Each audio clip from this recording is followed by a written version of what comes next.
Based on her actions of putting the town of Westview under mind control in WandaVision and her murderous rampage going after America Chavez in Doctor Strange 2, a lot of people are calling Wanda Maximoff, aka the Scarlet Witch, a villain, and for good reason. She's done some villainous stuff. But Tony Stark, aka Iron Man, built a robot who went on a genocidal rampage and leveled a whole country and killed hundreds of thousands. Doesn't that make Tony Stark a villain too? And why are so many fans beating like a drum on the sins of Wanda and saying nothing about Tony Stark? Let's talk about it. Welcome back to Comic Power. I'm your host, Comic Killer 72. Welcome to another episode of The Quick Flip. This is the program where I go over comic book industry news in a short period of time. Alright, let's get right into it.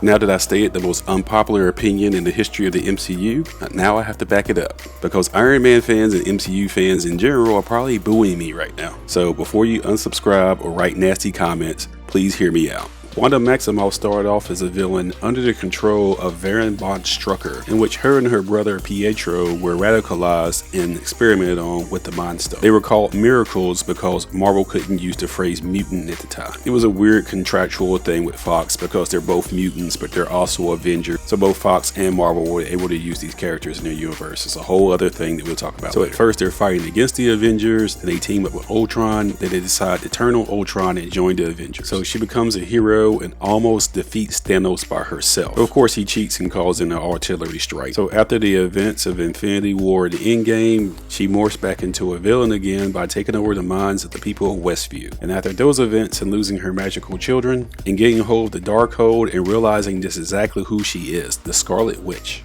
And in Doctor Strange 2, doing some very egregious behavior. This is me being reasonable. So that's a very quick down and dirty study of her story arc, and a lot of people have thrown her under the bus on social media. And that's fair based on her behavior, which is unexcusable. As I stated before, being critical of her sins and not Tony Stark's is not fair. So Tony Stark also starts out as a villain. He sells weapons of mass destruction with no accountability. He womanizes, he drinks, he gambles. He doesn't care about anything or anyone but himself. He's almost killed by one of his own weapons. So he goes into the cave, a rich, selfish, greedy, narcissist a-hole. And he comes out a changed man, dedicated to using his technology for good. But he still can be an a-hole, and he definitely kept the narcissism. His actions in defeating Obadiah Stane, aka Ironmonger, are very heroic. His actions in Avengers Part 1 in 2012 also extremely heroic, but things go off into left field due to his actions in Age of Ultron. Tony takes it upon himself, with a little help from Bruce Banner, in trying to create an AI that can protect the world. And we all know how this goes. Instead of protecting the world,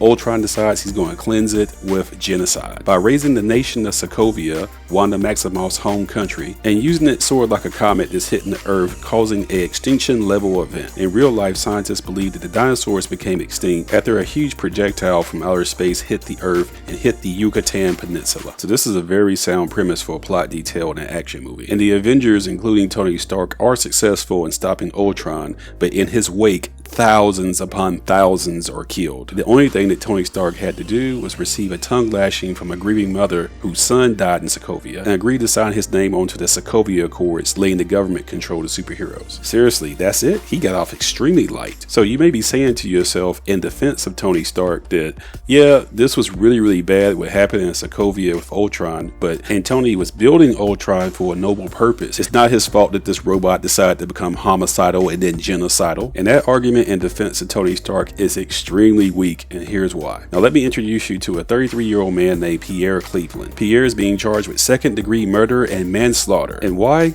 Well, because he owns a pit bull that got loose, mauled a 9-year-old girl, and killed her. The victim was 9-year-old Emma Hernandez. She will not be returning to her family. She is dead. It's a tragedy that didn't have to happen because Pierre Cleveland was an irresponsible dog owner.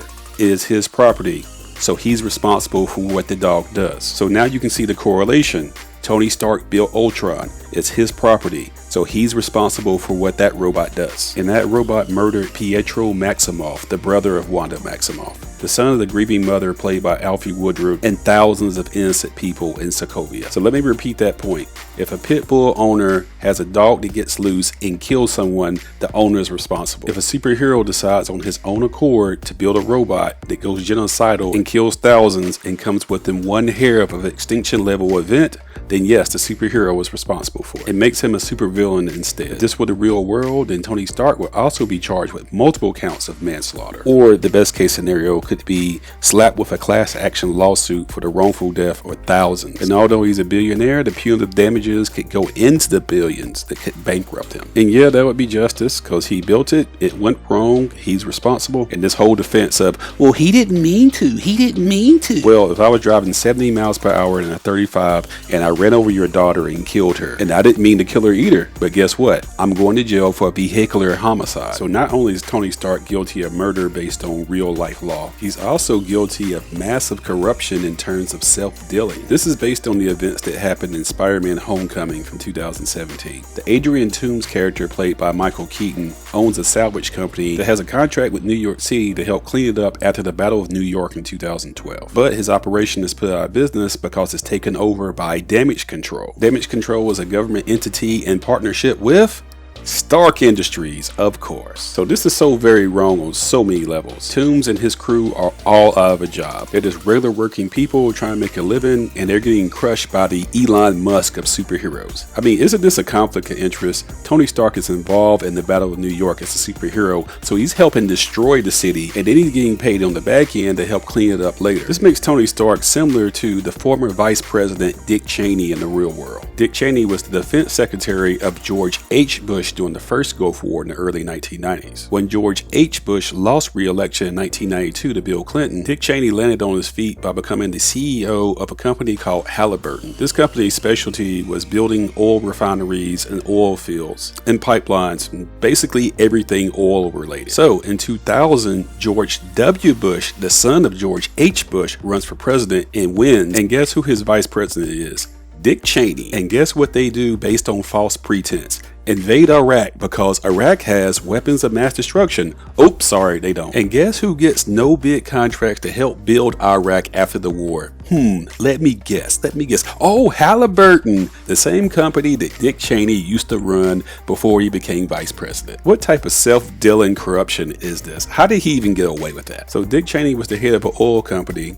He got into politics and started a war, and the company he used to run gets a no bid contract for that war. That's massive corruption. So Tony Stark, the superhero, is involved in superhero activity which destroys the city of New York, and then he gets paid to help clean it up. That's also massive corruption. These are the type of acts the Kingpin was doing in Hell's Kitchen, saying that he was acting in the best interest of his city, but he was just basically self-dealing and trying to justify his massive corruption. So Tony Stark's Damage Control is not only corrupt, it wound up inadvertently causing a supervillain called the Vulture to arise. Tony Stark is also guilty of some very negligent decision making. Like when he first meets Peter Parker, Peter is just a 15-year-old kid who's only has superpowers for 6 months. And what does Tony do? He gives him a high-tech suit that he doesn't train him in, with a kill mode feature, invites him over to Europe for a death battle, and lies to his surrogate mom about why her son is over in Europe in the first place. And then there was that time in Iron Man 3 where Tony stupidly gave out his home address to the villain and wasn't even prepared when the villain showed up, which could have got him and Pepper killed. You can't excuse this type of stuff. It's completely idiotic for a person this smart. So in a nutshell, yes, Wanda is a villain for her actions in Westview. Even though she didn't kill anyone, she could be charged with both kidnapping and torture. And in Doctor Strange 2, she's obviously guilty of murder for dozens of people. The sorcerers trying to protect America Chavez and the Illuminati. So yep, guilty as charged. But you can't talk about her without talking about Tony Stark, who is also extremely guilty for thousands of cases of murder committed by his genocidal robot. As I stated before, if a pit bull owner is responsible if his dog kills someone, then a scientist is also responsible if his AI gets loose and kills people as well. If murder or manslaughter charges didn't stick on Tony Stark, then he should be sued out of existence through a class action lawsuit for wrongful death for thousands. Of course, there's the conflict of interest in his self-dealing in terms of being the owner of Damage Control. So Tony Stark is involved in these battles, and then through Damage Control, he gets paid to clean up those same battles that he fought in. That sounds like an unlawful conflict of interest. Even the Kingpin would look at something like that and say, man, I wish I could get away with that. So yeah, I expect for this video to be extremely controversial. I know that some people are hate watching it because they love the Iron Man character so much and don't think that he can do any wrong. And the real life actor that plays him, Robert Downey Jr., is just excellent casting. It's been incredible the way he has defined this character. But from all the criticism that the Wanda Maximoff character was receiving, and none of it was aimed at Tony Stark, whose sins are just as bad or worse, I felt it was necessary to make this video. Please speak up in the comment section and let me know what you think.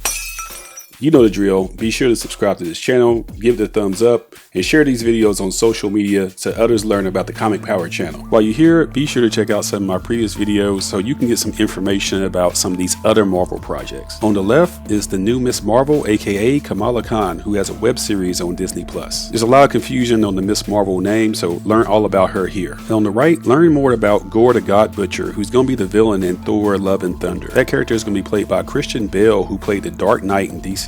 Comic Killer 72 out.